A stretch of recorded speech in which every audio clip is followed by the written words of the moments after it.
You're tuned in to Let's Talk Tillamook, your hometown source for local stories about the news and issues that matter to you. I'm your host, Shaena Peterson. Today we're joined by Julia Wentzel, Regional Manager of Tillamook County Services for Oregon Food Bank. Hi, Julia. Hi, thanks for having me. Really glad you're here. So much going on. Julia, we're seeing so many headlines about SNAP, the rise in food insecurity. Tell us a little bit, what is SNAP? So SNAP is also known as food stamps, and that's government assistance to low-income families who are not able to purchase sufficient food to keep their families fed.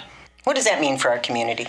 It means a lot for our community in particular, and really for communities across the country. We're seeing about 1 in 6 individuals in Tillamook County using SNAP. There's actually a number of people in Tillamook who qualify for SNAP who are not even receiving those benefits.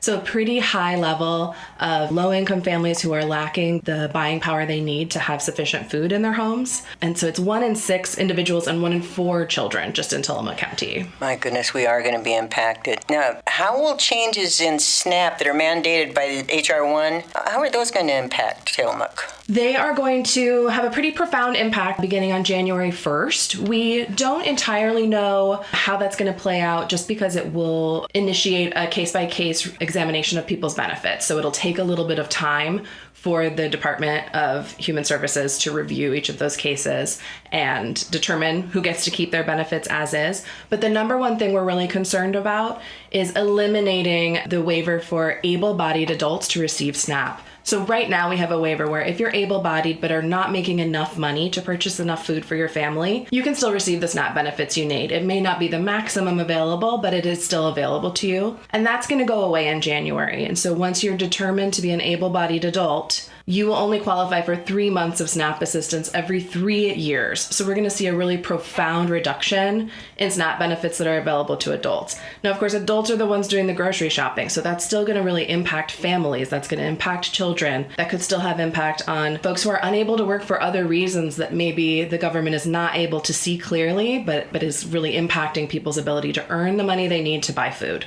And now, explain to us what happens because of the shutdown. So we really sort of have a nesting doll situation happening here with our SNAP benefits and food insecurity in general. In addition to the reduction in SNAP that we know is for sure coming January 1st, we are also facing a freeze of SNAP benefits for everyone immediately beginning November 1st if the government shutdown continues. USDA, the agency that controls SNAP benefits across the country, has previously used contingency funds, so emergency funds that are available now and in previous government shutdowns, to extend those SNAP benefits to people even though the government is not operating fully. USDA as an agency has determined in this case not to access those funds. So that is actually an agency decision that has occurred where they have decided not to use those funds to extend those SNAP benefits right now. So that means that anyone relying on any amount of SNAP assistance will no longer have those funds effective immediately on November 1st. They know immediately they have no dollars. That's right. So SNAP benefits in general show up on like a debit card essentially, and those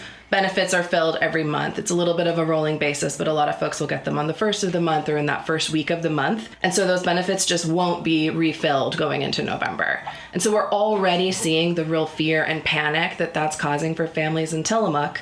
This week, our pantries across the county, which have already been operating at capacity, have seen an even bigger surge in visits because people are really afraid of what next week is going to look like and how they're going to be able to feed their children. Talking about that, Julia, how do people help?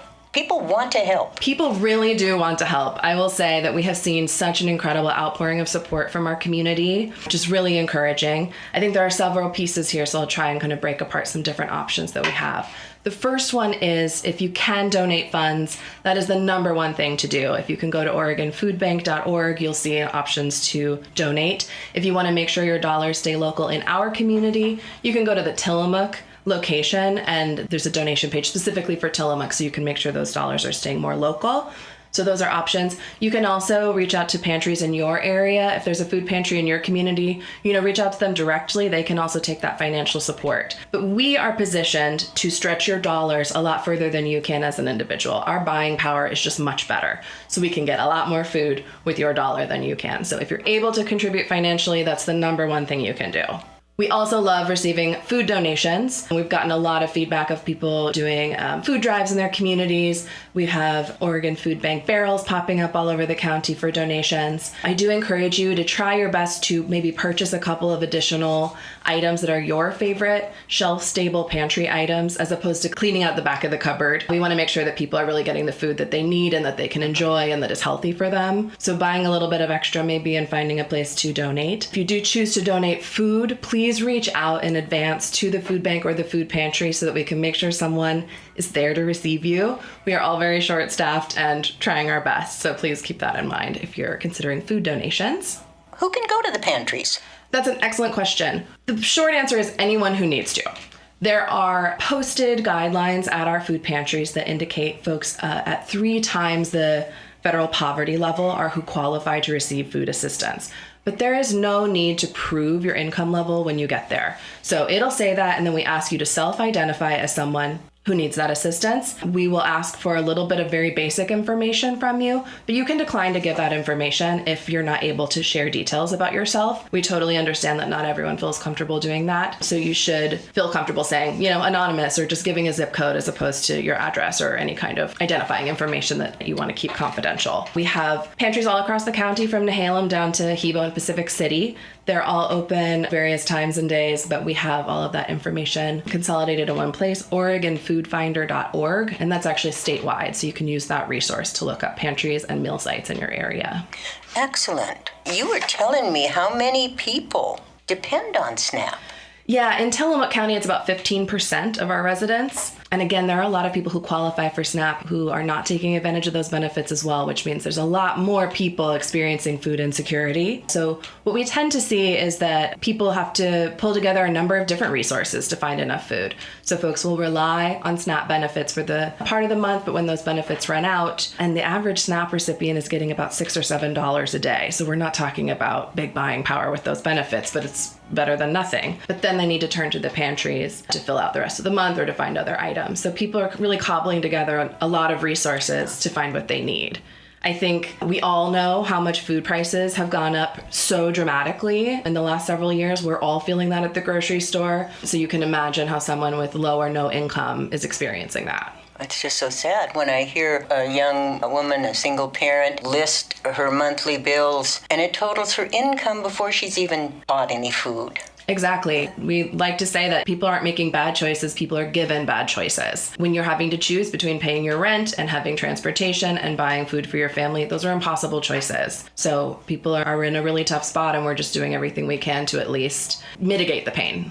Well, I'm really glad we're talking about this, Julia. What happens that Congress gets their act together and the shutdown goes away? Where are we then? We are in a different level of food security crisis at that point. Slightly less at the boiling point, but certainly still in a pretty tough situation, I would say. So if the government reopens, we expect that SNAP benefits will be issued immediately. They should be back paid, so folks will see the benefits they didn't receive, but it can take a while for those benefits to show up. So in the bigger picture, they may still get those dollars to spend at the stores, but in the short term, they need to eat today. And so it's quite a pinch that they're in. But if the government reopens soon, we'll see those funds pouring back in for folks to spend now. However, we also have legislation coming out of the big bill that was passed this year, which means that January 1st, we're going to see those bigger changes in SNAP benefits and eligibility. And those, again, are around able-bodied adults, a lot of documentation status changes, so folks who are here legally are still going to be impacted, just all kinds of changes that are going to make it tougher to have and maintain SNAP benefits. Is that information available if someone wants to go online and find a little bit about it? It is available. So on OregonFoodBank.org, we have a number of resources. You'll see the news section. We have a number of posts bringing together different resources, really talking through how these pieces will impact individuals. Wonderful. Let's remind people how they can find a food pantry. Yes, if you're looking for food, I know it's a tough moment, but there is still food available. And so you can always go to OregonFoodFinder.org to see all the different resources available across the state. You can filter those down by different options and search by location. And again, the best way to help our food bank is with dollars. That's right. And I understand that's not available to everyone, but certainly even a few dollars here and there can really help. I do also want to stress The scale of this crisis at this moment is honestly beyond the capacity of our food bank network to address. And we have 30 different food pantries, meal sites, and community partners working across the county tirelessly to try to keep people fed in a really challenging time. But they have already been working at capacity before these changes to SNAP have come along. And so really getting creative and exploring mutual aid opportunities, pay it forward opportunities, picking up an extra bag of groceries for your neighbor, anything you can do that doesn't put additional strain on a system that frankly was not built for this level of traffic will help us as well. I think it's really important to point out that at the end of the day, a lack of access to food is not because food is not out there, it is because of policy choices being made. So another thing that we can do is make sure we're reaching out to leadership on the federal level, on the state level, to make it clear that people deserve to be able to access food. Having a healthy community is important to us. There's also the economic impact it has on our community. SNAP dollars bring in something like $500,000 a month to Tillamook County. So think of the impact that's having on local grocers, on local stores. Anyone who takes SNAP benefits is going to have a huge hit with these fluctuating benefits coming through our community. Right. And as you said, some of it's going to change January 1st, no matter what. That's right. And I think continuing to advocate for food as a human right, healthy communities as something that we prioritize, so that in the bigger picture, we can really work to claw back a little more of this really important resource. Because again, food banks are here to make sure someone has food today, but we really need to be looking at how we can make sure someone gets fed in the bigger picture. And we can't continue to put all of this strain on a system that's just not designed to sustain everyone over this period of time. Really, very true. I noticed our food bank interacts with our schools, too. We do. We have a couple of pantries operating out of our Tillamook High School and Tillamook Junior High, and we support some food access programs at schools across the county. We're always looking to grow that as much as we can. We have a number of public pantries that are available to everyone, and then we also have a pantry in the Tillamook Bay Community College and community partners who are working with specific groups who need additional food access as well. How does a pantry come together? What if someone said, I want to start a pantry in my area? Yeah, that's a great question. They reach out to us. I would say I encourage you to think hard about sort of how sustainable it would be for you. Most of our pantries rely on almost entirely or entirely volunteer support. So do you have a community of volunteers who you can rely on for months or years to be consistent?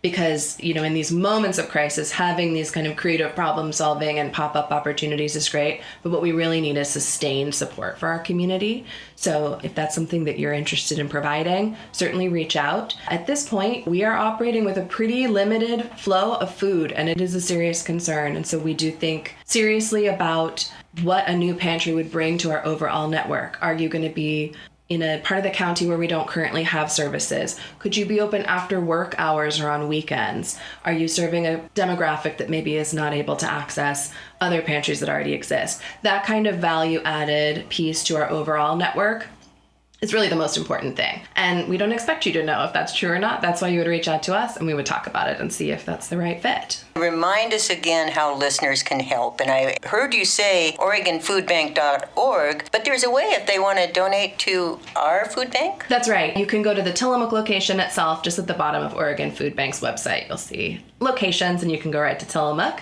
If you donate through that page, that will earmark those dollars to be spent in our community directly. Again, you can also reach out to a local food pantry. If there's someone doing this work on the ground that you already are in touch with or see every day, that's a great place to help as well. Food donations are also welcome, but again, please reach out to us. We can't guarantee someone's always in our warehouse to receive it, but we do want to work with you to get that food in the door. And then again, creative thinking. This is a really unprecedented moment, and so we need unprecedented solutions to this problem. So if you have an idea, you can let me know and let's talk about it and we'll see how we can get that off the ground. We have the holidays coming up, so the timing is particularly urgent, but we want to make sure that families have something to put on the table for the holidays. And we do see a ton of support from the community around that time, and we're so appreciative. A couple things that have been really effective have been Fred Meyer and Safeway will offer a free turkey with $100 purchase, or however they set it up each year, but that you can actually bring that turkey to us. Grocery Outlet did that. Yes, Grocery Outlet as well. They remind reminded me, and I said, oh, I've already got my turkey. I should not have said that. I Yes. should have got that extra turkey. Exactly. So in that moment, say, yes, I'd love that turkey, and bring that on over to us, and we make sure that goes out to a family in need. So that's a great time to do that. Grocery Outlet is also going to be offering Groceries for Good, which is going to be an option for folks to purchase a $10 bag of pantry staples when they are at the cash register. With that purchase, they'll put that bag aside for us to make sure that gets out to someone as well. And I know that Chester's down in Pacific City is planning to offer a holiday bag this year. You are welcome to purchase an additional holiday bag, and they will again work with us to get that out to a SNAP family whose benefits have been impacted. Excellent. People do care. People are so concerned. People really understand that food is so important, and we're so grateful to see this outpouring of support, and we really just want to make sure that energy is getting to the people who need it. Exactly. Yeah. Exactly. Anything else you'd like to add?